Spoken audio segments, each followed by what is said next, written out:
আমার খুব ক্রেভিং হচ্ছে, খালি মনে হচ্ছে এটা খাই ওটা খাই। রান্নাটা দেখে এত ভালো লেগেছে। আর এটা জানো কততে পেয়েছি মিশোতে, আমার একটুকু বলতে অসুবিধা নেই। আজকে অনেকদিন বাদে আমরা তিনজন একসাথে বেরিয়েছি, নাহলে তো তিনজনে বেরোনোই হয় না। অনেক বড়, দেখো সাইজটা বিশাল। তোমার মুখের সাইজ। ঘরে ঢুকো।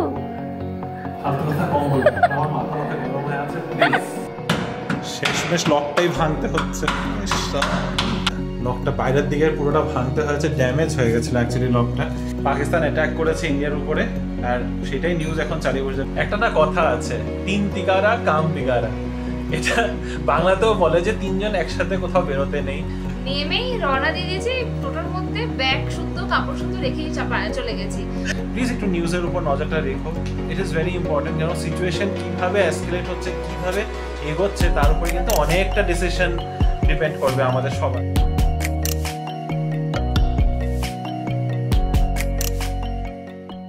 Hello BB family, good evening and welcome back to the channel. আশা করছি তোমরা সবাই খুব ভালো আছো, আমরাও ভালোই আছি। আজ হচ্ছে বৃহস্পতিবার, এখন বাজে সন্ধ্যা 6:10 হয়েছে। আমি জাস্ট বাড়িতে ঢুকেছি, রিনি এখনও এসে পৌঁছায়নি। আজকে আমার তাড়াতাড়ি কাজ শেষ হয়ে গেছিলো, কুইকারও একদম ঝটপট পেয়ে গেছি, তো তাড়াতাড়ি বাড়ি ঢুকে গেছি। এরকম বেলা থাকতে থাকতে বাড়িতে ঢুকলে আমার খুব ভালোই লাগে।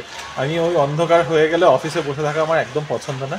যাই হোক, ঢুকে গেছি, কিন্তু আজকে না প্রচুর খিদা পাচ্ছে আমার। কেন খিদা পাচ্ছে আমি বলতে পারবো না, খালি মানে ক্রেভিং হচ্ছে। অ্যাকচুয়ালি খিদাও না, ঠিক খিদাটাও ইজ এ রং ওয়ার্ড। আমার খুব ক্রেভিং হচ্ছে, খালি মনে হচ্ছে এটা খাই ওটা খাই, এটা অর্ডার করি ওটা বানাই। মানে এত এক্সটেন্টে হচ্ছে। অফিসের কাজের মাঝে মাঝেও আমি রিনিকে কনস্ট্যান্টলি মেসেজ করে যাচ্ছি। রিনিকে একবার বললাম যে কিছু ভালো মন্দ খাওয়া যেতে পারে আজকে রাতে, তারপরে আবার বললাম যে চলো বিরিয়ানি অর্ডার করি, তারপরে ওকে বললাম চলো আজকে পোলাও বানাই। মানে আজকে আমার এত ক্রেভিং হচ্ছে না কিছু একটু ভালো ভালো কিছু খাওয়ার জন্য। এখন আসার সময়ও প্রথমে ভাবলাম যে এখানে ওই যেটা লোকাল এখানে চাট বানায়, মশালা পাপড়, তো ভাবলাম মশালা চাটটা খাবো। সেটা তারপরে ভাবলাম যে না, বাদ এইসব আর খাচ্ছি না বাইরের খাওয়া।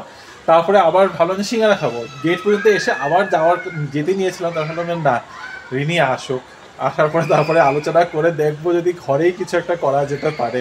কিন্তু সত্যি আমার এত কিছু মানে এত ক্রেভিং হচ্ছে না কিছু একটা ভালো মন্দ খাওয়ার, বলে বোঝাতে পারবো না। দেখি, রিনিও অলরেডি বেরিয়ে গেছে অফিস থেকে, হয়তো 10-15-20 মিনিটের মধ্যে এসে পৌঁছিয়ে যেতে লাগে।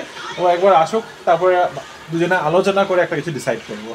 Good evening everyone. বাড়িতে তো চলে এসেছি, সন্ধ্যা এখন 7টা বাজে। আমার এখন এক্স্যাক্টলি বাড়িতে ঢুকতে 6:30 বেজে যায়, বা 6:35 মতো বেজেই যায়। তো কিছু করার নেই, একটু দেরিও হচ্ছে। আর আসার সাথে সাথে না কেমন অন্ধকারও হয়ে যাচ্ছে। আজকে দিদি তো এসে গেছে রান্না করতে, তো দিদিকে রান্না বান্না সব দেখে দেওয়া হলো। হ্যাঁ, রিমো ভয় পেয়ে গিয়েছিল, অনেক দেরি করে এসছে। আসলে আগের বাড়িতে ভয় কিছু ছিল না, কারণ বাড়িতে রান্না বান্না সব রেডিই ছিল, অত অসুবিধা হতো না। আর কিছু একটা আমরা বানিয়ে নিতাম অফকোর্স। ওই কুক না আসলে যে কান্না করতে ওই ব্যাপারটা আমাদের নেই। আর এখন কিছু জিনিস আনিয়েছি আমি ঘর সাজানোর জন্য, সেগুলো তোমাদেরকে দেখাবো। রিমো জানে না, ইনফ্যাক্ট আমিও ওকে বলিনি। তো আমি ভাবলাম ঠিক আছে আনিয়ে দেখি। আর এবার না শপিংটা আমি মিশো থেকে করেছি। তো মিশোতে আমি দেখি সবাই অর্ডার করে, খুব একটা যে আমি করেছি এর আগে সেটা নয়, একটা দুটো জিনিসই করেছিলাম, সেটাও খুব ভালো লেগেছিল। তো এবার ওইভাবেই করেছি, একটু বাজেট ফ্রেন্ডলিও হয়ে যায় ঘরে সাজানোর জিনিসগুলো। চলো সেগুলো আগে তোমাদেরকে দেখাই কি কি আনিয়েছি। আরেকজন নিজের আনা জিনিসগুলো নিয়ে খেলেই যাচ্ছে তখন থেকে। খেলে যাচ্ছি না, আমি গোছাবো, তাই জন্য দেখছি কি কি এসছে আর কেমন এসেছে। তোমাদেরকে বলেছিলাম মিশো থেকে আমি ঘরে সাজানোর অনেক কিছু আনিয়েছি, তো সেগুলোই তোমাদেরকে ভাবছি দেখাবো। তো ফার্স্টেই দেখাচ্ছি এই কন্টেনারটা। এই কন্টেনারের সেটটা আমি শিওর তোমরা অ্যামাজনে দেখেই থাকবে। এটা হচ্ছে ফ্রিজে ভেজিটেবলস রাখার জন্য অ্যাকচুয়ালিতে। তো এটার মজাটা হচ্ছে কত কি কেনে, মানে ফ্রিজটা ফালতু টাইম কত আছে না, এটা কোনো ফালতু টাইম না। ফ্রিজে খুব নোংরা হয়, সবজি যদি লুজ রাখা হয় ড্রাই হয়ে হয়ে শাক পাতা পড়ে গেল, বা ভালো থাকে না সবজি ড্রাই হয়ে গেলে প্লাস্টিকে এত যখন খুঁজতে হয় তুলে তুলে আর জায়গাও হয় না। তো এইগুলো ওই জন্যই রাখা, খুব স্লিক বক্সেস। এবং এগুলোতে না একটা করে এরকম ট্রে থাকবে। তো তোমরা যদি কোনো সবজি টবজি ধুয়েও রাখো তখন ওটা জলটা নিচের দিকে থাকবে, তো সবজিগুলো খারাপ হবে না। একটু ওঠানো মানে খুবই অল্প, এই যে হাইটটা হচ্ছে এইটুকু। টমেটো, পটল, ঢেঁড়স সেগুলো সব যদি বক্সে থাকে তো তুমি ওটা বার করে করে রান্না করতে পারো। আর লম্বা থাকাতে সুবিধা, গাজর শসাও এসে যাবে। তো আমি এই বক্সগুলো নিয়েছি, এগুলো মিশোতে আমি বেটার অফারে পেয়েছি। অ্যামাজনে अवेलेबल 300 এ তিনটা বক্স, চারটা বক্স। আচ্ছা, 300 ইজ ইট ফুড গ্রেড প্লাস্টিকটা? হ্যাঁ মনে তো হয় না। হ্যাঁ ফুড গ্রেড, মাইক্রোওয়েভ প্রুফ না, ফুড গ্রেড। অবভিয়াসলি মেজার এগুলো ফ্রিজার এগুলো তো লেখাই আছে। ইভেন এগুলো তো মাছ মাংস স্টোর করে রাখা যাবে, কারণ কি এই জলটা ছেঁকে নিচে চলে আসবে সেই জন্য। তো এটা হচ্ছে আমার ফার্স্ট পারচেজ। কেমন হয়েছে বলো, আর তোমরা যদি কেউ ইউজ করো সেটাও জানিও। আর যদি কেউ ইউজ না করে থাকো তাহলে ট্রাই করতে পারো। মানে আমি সাজেস্ট করব না, কিন্তু এই মহিলা সাজেস্ট করবে। আমি এখন ইউজ করিনি, বাট হ্যাঁ ট্রাই করতে। আমার জন্য তো ফ্রিজে আইটেম রাখা মানে হচ্ছে প্লাস্টিকে ভরে রেখে দাও। প্যাকেট আসে, পলিথিন প্যাকেটগুলো ওগুলোর মধ্যে ভরো আর রেখে দাও। তাতে আরো বেশি হাওয়া হয়ে যায়, পুরো কি হয়ে যায়, কিচ্ছু হয় না। খারাপ এত বছর ধরে এসব মানুষ চালিয়ে এসছে, এগুলো সব ফ্যান্সি জিনিস বেরিয়েছে, টাকা খরচা করো। এরপরে প্যাকেজটা দেখো, এটা একটা আমি রানার কিনেছি। রানারটা দেখে এত ভালো লেগেছে, আর এটা জানো কততে পেয়েছি মিশোতে, আমার একটুকু বলতে অসুবিধা নেই, এটা আমি 170 রুপিসে পেয়েছি। এটা তো বলতে অসুবিধা কেন হবে, কারণ মিশোতে সত্যি এই জিনিসগুলো না খুব এটা অ্যাকচুয়ালি তো খুব সুন্দর। এর আগেও আমি রানার কিনেছিলাম, আমার লাস্ট দুটো রানারও মিশো থেকেই কেনে, এবং ওটারও কোয়ালিটি ভীষণ ভালো, রানারগুলো এখনো আছে, খুব ভালো থাকে। আর এটা আমি এনেছি জুতো সেলফের উপরে রাখার জন্য, যাতে এটা জুতো শেলফের জন্য মনে হচ্ছে না একটু বেশি লাইট কালার হয়ে গেছে।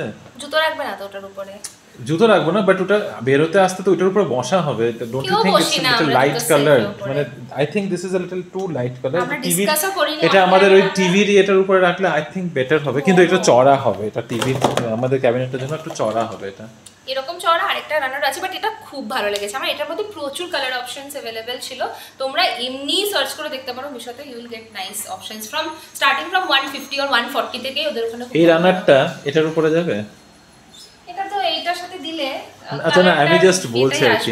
আমাদের আরো একটা রানার ছিল, যে ওটা কোথায়? ওইখানে ট্রাঙ্কের উপরে রাখা আছে। আচ্ছা, ওটাকে রিপ্লেস করে দিতে পারি, ওটাকে আমি জুতো সেলফে দিয়ে এটাকে ওখানে রেখে দিতে পারি, সেটাও চলবে। আচ্ছা, এটা নতুন তো একটু যত্ন করে রাখতে হবে। এরপরে যেটা নিয়েছি সেটা তো আমার সবথেকে বেশি প্রিয়, এটা আমি সেন্টার টেবিলে রাখার জন্য এনেছি। আমার রানারটা সবথেকে বেশি ভালো লেগেছে। এটা অনেক মানে কমন, অ্যামাজনে তোমরা দেখিয়েছো, বাট সামহাউ এখন আমাদের সেন্টার টেবিলে যেটা ডেকর আছে ওটার সাথে আমার মনে হয় না এই জিনিসটা বেশ ভালো চলবে। ডেকরের মধ্যে রয়েছে এই বাঁশের এটা, এটা রিনের এটাতে কমপ্লেইন ছিল যে এটা কালারটা মার্জ হয়ে যাচ্ছে, কালারটা মার্জ কিছুতেই ওটা হচ্ছে না। আর ওখানে যেহেতু আমরা এখন ব্রাশের জিনিসপত্র রাখছি, তো ওটার উপরে সামথিং লাইক দিস আমার মনে হলো ফুটবে, তাই জন্যই আনা। এবার ট্রাই করে দেখবো, ভালো না লাগলে রিটার্ন। আচ্ছা, তবে অ্যাকচুয়ালি এটা সুন্দর। আর অ্যামাজনে এটা তুমি মিশোতে কত করে নিয়েছো? এটা ওরকম 200 এর মধ্যে। ও, আর অ্যামাজনে এটা মোটামুটি 400 টাকার মতো আছে। সো সেম জিনিস সেম সেলার, কিন্তু দুটো প্ল্যাটফর্মে আলাদা আলাদা প্রাইস। সাজিয়েও ফেলেছে এখানে, সাথে সাথে বলতে না বলতে এখানে এনে রেখেও দিয়েছে। এখানে একটা ফ্লাওয়ার ভাস চাই, বা একটা এরকম ব্রাশ একটা বোল হলেও চলবে, যেটাতে একটু ফ্লাওয়ার্স বা কিছু একটা ভাস টাইপের কিছু চাই, একটা বাটি হলেও চলবে, যেখানে পাথর বা শঙ্খ শেলস কিছু একটা সামথিং ইজ মিসিং। আচ্ছা, কিছু খেতে ইচ্ছা করছে, একটু যাওয়া যাক কোথাও। ও প্রিমো, এখন বাইরে খাবো বাইরে খাওয়ার জন্য বলছি না, let's get chicken and will grill it at home, but I want to eat something good. আজকে অনেক দিন বাদে আমরা তিনজন একসাথে বেরিয়েছি, নাহলে তো তিনজনে বেরোনোই হয় না, সবাই নিজের নিজের মতো করে বেরিয়ে পড়ি। আজকে তিনজনে আবার অনেক দিন বাদে বেরিয়েছি, যাচ্ছি ওই সামনেই আমাদের বিড়লা সার্কেলের কাছে হার্ডলুরে, ওখানে KFC আছে, তো KFCতেই যাবো। KFC থেকে একটু কিছু খেয়ে আসবো।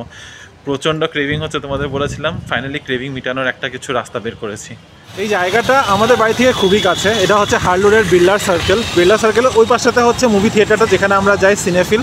আর এই পাশে পুরো চেইন ধরে একদম পুরো লাইন ধরে সব চেইন রেস্টুরেন্টসগুলো খুলেছে।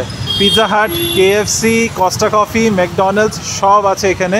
উপরে আছে রেন্টো মোজো আর YLG স্যালন। তো আমাদের বেশি দূরে যেতে হয় না, জায়গাটাও বেশ সুন্দর, একটা হ্যাপেনিং জায়গা হয়ে গেছে। তবে এর থেকে আর একটু আধা কিলোমিটার এগিয়ে গেলেই জায়গাটা কিন্তু আর এরকম সুন্দর যেটা থাকে না। দেখি, চলো বাইরে দাঁড়িয়েছো কেন? আমরা আজকে এসেছি তো KFCতেই, আর খাবো শুধু KFC থেকেই। অন্য কিছু খাবে নাকি? কি আছে যা আছে ওখানে? আচ্ছা, কস্টা কফি আছে, ম্যাকডোনাল্ডস আছে। আচ্ছা, ওসব দেখে লাভ নেই, এখানটাই করো। কি অর্ডার করলে? আমার ক্রিস্পি চিকেন, ভাইয়ের গ্রিল চিকেন, আর তোমার জন্য বার্গার। আমি তো আজকে বার্গার খাবো অনেক দিন বাদে। অনেক দিন নিতে যেতে পারতাম, কিন্তু না, তোমার ফ্যান্সি জায়গায় যাওয়ার না, ফ্যান্সি জায়গায় কোনো যাওয়ার ইচ্ছা ছিল না আমার। এখন KFCটা এখন অন্য রাস্তা ভুলে গেলে আমরা আসি না। আমরা রাস্তা ভুলে গেলেও আসি না, আমরা এমনি আসি না। দেখছি অনেক কিছু আছে। আগে খুব ক্রাশার খেতাম, ক্রাশারটা খুব ভালোবাসতাম আগে। চকো ক্রাশার খুব ভালোবাসতাম আমি, চকো ক্রাশার দারুণ লাগতো খেতে। বসতে না বসতেই অর্ডার রেডিও হয়ে গেছে। নাও রেডি সব। কি আরে তো এটার মধ্যে কোটিং দিলে না এটা এত মোটা হয়ে যায়। ভালো তো বুঝেছি। এটা আমার না, এটা একটা এটা ইয়ে তোমার ব্রেস্ট পিসের আধাটা থাকে না। না একদম হাত দেবে না। থল্লা পিস কেমন তোমার, তোমার বার্গারের ভিতরে এরকমই থল্লা পিস আছে। থল্লা পিস এই যে সি খাও এটাই। দেখো কোনটা এটা? হ্যাঁ একটু একটু ঝাল ঝাল থাকে এটা। কেএফসিতে খাওয়া দাওয়া করে এখন এসেছি এই যে সবজির দোকানটা। এটা একটু নতুন খুলেছে আমাদের এই সিলভার কাউন্টি রোডের উপরে। আমি দেখতে পাই না, সকালে অতটা খেয়ালও করি না অ্যাকচুয়ালিতে। বেশ ভালো, এখানে অনেক সবজির অপশানসও আছে। তো রিমো আর ভাই মিলে এখন সবজি টবজি নিয়ে নিচ্ছে বাড়ির জন্য। বড় বড় কাঁকড় আছে, এটা ফুল হবে দারুণ। আমি দুটো নিচ্ছি, বেশি নেবো না। বাপরে বাপ কি বিশাল বড় বড় আম। আম না পেঁপে? অনেক বড়, দেখো সাইজটা বিশাল। তোমার মুখের সাইজ। এটা আমার মুখের সাইজ। ব্লগের মধ্যে তোমার মুখটা আমার সামনে এরকম দেখা যায়।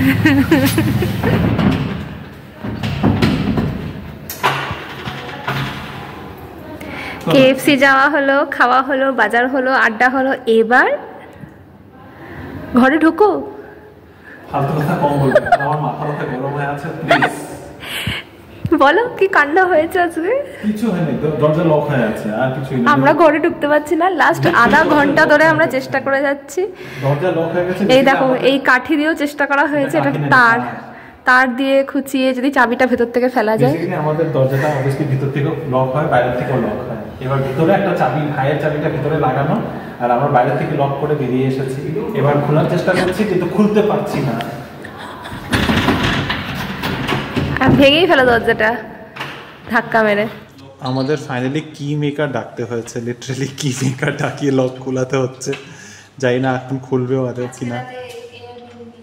কি এটাই আমার এয়ার, এটাই আমার বিএনবি। এখানেই থাকবো আমি, এখানে শেষমেশ লকটাই ভাঙতে হচ্ছে। ডন্ডির পর ডন্ডি। কার জন্য হয়েছে এটা? কার জন্য? আমার দিকে আঙুল পয়েন্ট করবে না, নিজের দিকে। কিন্তু তোমার দিকে 3টে আঙুল তোমার দিকে পয়েন্ট করা। ফাইনালি লকটা খুলেছে। আর এই যে লকের অবস্থা হচ্ছে এটা। লকটা বাইরের দিকে পুরোটা ভাঙতে হয়েছে, ড্যামেজ হয়ে গেছিলো অ্যাকচুয়ালি লকটা। আমাদের ওরকম বিশেষ কিছু ভুল ছিল না। সো ভিতর দিকে এটাকে চেঞ্জ করতে হবে, এখন দেখা যাক। আমরা এখন নিউজ চালিয়ে বসেছি, একদম ওয়ার লাইক সিচুয়েশনস তো অলরেডি শুরু হয়েই গেছে। আর কি বলবো, মানে এদিকে সবাই টেনশন, এদিকে বাইরে থেকে ফোন আসছে যে এই হয়েছে সেই হয়েছে। এতক্ষণ তো আমাদেরই যুদ্ধ চলছিল এই লকটা নিয়ে। লকটা ভেঙে যেই ঘরে ঢুকলাম, শর্মিলা আন্টি ফোন করেছিল। শর্মিলা আন্টি ফোন করে রিনিকে বলছে যে নিউজ দেখো, নিউজের মধ্যে এই হচ্ছে, পাকিস্তান অ্যাটাক করেছে ইন্ডিয়ার উপরে। আর সেটাই নিউজ এখন চালিয়ে বসলাম। রিনি সাথে সাথে টিভি চালিয়ে বসলো, নিউজ দেখছিলাম আমরা। এখন মানে এটা রিনিও তারপরে বলছে যে এটাই দেখা একটা বাকি ছিল। আমাদের লকডাউন দেখেছি আমরা, মানে আমরা কি না দেখেছি আমাদের জেনারেশন। আর এখন সেই একটা লাস্ট যুদ্ধ দেখাটাই মনে হয় বাকি ছিল, সেই ইন্ডিয়া পাকিস্তানের যুদ্ধ। আর সত্যি একটু মনের মধ্যে একটু হয়তো আছেই।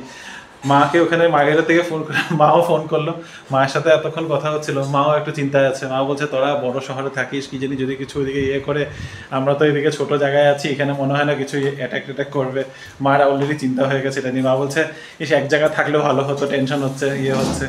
যাই হোক, এইটুকু মা বলে ফেলেছে যে তোরা ওয়ার্ক ফ্রম হোম নিয়ে চলে আয়, এখানে থাক। ওখানে দেখো ইয়ে, কিন্তু আমরা তোকে ছুটি ধরেই পাবো, আর এগুলো নিয়ে এখন বলে লাভ নেই। ডিনারটা সারি তাড়াতাড়ি করে, 11টা বেজে গেছে। একটা না কথা আছে, 3 তিগারা কাম বিগারা। এটা বাংলাতেও বলে যে 3 জন একসাথে কোথাও বেরোতে নেই।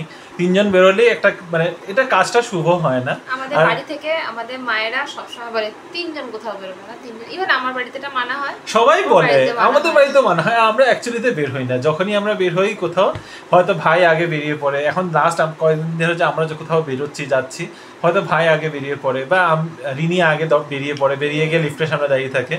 আজকেই এমন হয়েছে, আমরা তিনজনই গল্প করতে করতে সুন্দর বেরিয়েছি, বেরিয়ে গিয়ে সুন্দর মানে ডিনার তো না, খাওয়া দাওয়া করে গল্প গুজব করতে করতে বাড়িতে এসে তারপরে এত বড় একটা কাণ্ড হলো।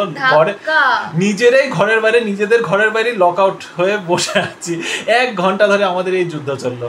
তারপর বাই দ্য ওয়ে এটা নিয়ে যখন কথা হচ্ছে 3 দিগারা কাম বিগারা টাইপের কথা, তো এটা কিন্তু আরো একটা এক্সাম্পল আছে আমাদের কাছে, যেটা আজকে থেকে 4 বছর আগে হয়েছিল। 2021-এ আমরা যখন শিলিগুড়ি গিয়েছিলাম দুর্গাপুজোর সময়, তখন শিলিগুড়িতে আমার দাদু থাকে তো ওই দাদুর বাড়িতে যাওয়ার সময় আমরা দাদুদের জন্য অবভিয়াসলি পুজোর সময় যাচ্ছি, তো কিছু কাপড় জামা কিনে টিনে নিয়ে যাচ্ছিলাম।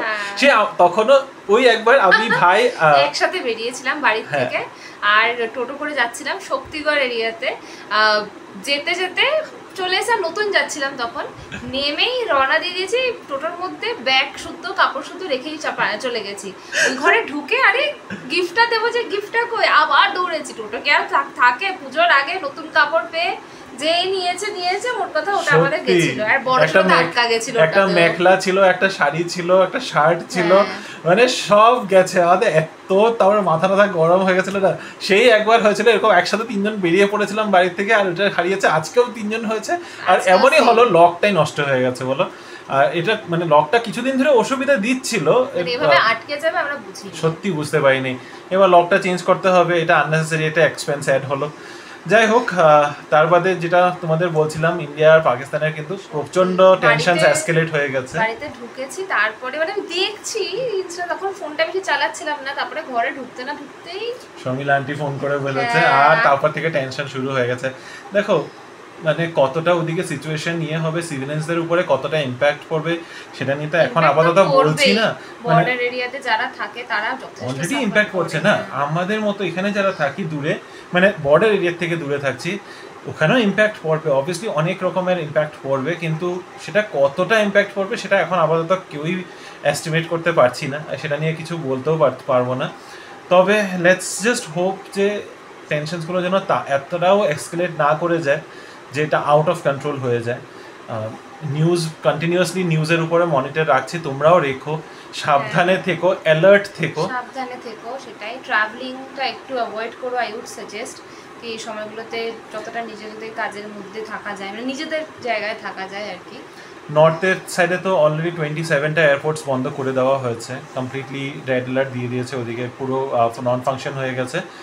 যা মানে নিউজগুলো একটু নজরে রেখো, এখন নিউজটা ফলো করা খুব দরকার। আমি তো এমনি তো তোমাদের গতকালও বলছিলাম যে আমি সকালবেলা উঠেই প্রথম কাজই এটা করি, একটা ইউটিউব খুলে দেখি, আর সাথে সাথে আমি নিউজগুলোও পড়ি। এটা প্লিজ একটা হ্যাবিট বানিয়ে নিও। এখন অ্যাটলিস্ট যে কটা দিন এরকম টেনশন চলছে, যারা নিউজ পড়ো না দেখো না, প্লিজ একটু নিউজের উপর নজরটা রেখো, ইট ইজ ভেরি ইম্পর্টেন্ট। কেন সিচুয়েশন কীভাবে এসকেলেট হচ্ছে, কীভাবে এগোচ্ছে, তার উপরে কিন্তু অনেকটা ডিসিশন ডিপেন্ড করবে আমাদের সবার। জানি না বাকি অফিসের কি সিচুয়েশন হয়, ছুটি আদেও দেবে কি দেবে না, এটাও বলছি না যে মানে ছুটি দেওয়া চলতেই থাকবে, না সেটা দেখো, মানে সিচুয়েশন যদি খুব এসকেলেট হয়ে যায় তখন একটা কিছু তো দেবে না, মানে ইম্প্যাক্ট তো হবে। আই এম নট সেইং যে বন্ধ হয়ে যাবে, অফিস বন্ধ হয়ে যাবে সেটা বলছি না, মানে অ্যাটলিস্ট ওয়ার্ক ফ্রম হোম দেবে বা বাড়িতে থাকার মধ্যে একটা কিছু, কারণ রাস্তাঘাটে ট্রাভেল করতে একটু তো রিস্কি ব্যাপার হয়ে যাবে। এখানে কতটা হবে এটা বলতে পারছি না, এখানে কতটা হবে এটা বলতে পারছি না। অ্যাটলিস্ট দিল্লি বলো, জয়পুর বলো, ওগুলো সাইডে ওখানে যেগুলো কর্পোরেটস আছে ওখানে ইম্প্যাক্ট তো হবে, গুরগাঁও ওসব সাইডে তো ইম্প্যাক্ট হবে। দেখা যাক কী হবে, কী সিচুয়েশন এগোয়।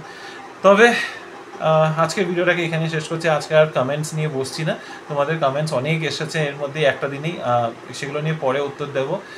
আজকে অ্যাকচুয়ালি একটু মাথাটা ঘেটে রয়েছে, একে তো আমাদের লক নিয়ে ঝামেলাটা, এখন এটাকে কখন রিপেয়ার করবো, কী করে ঠিক করবো, এটাই এখন মাথার মধ্যে ঘুরে যাচ্ছে সমানে।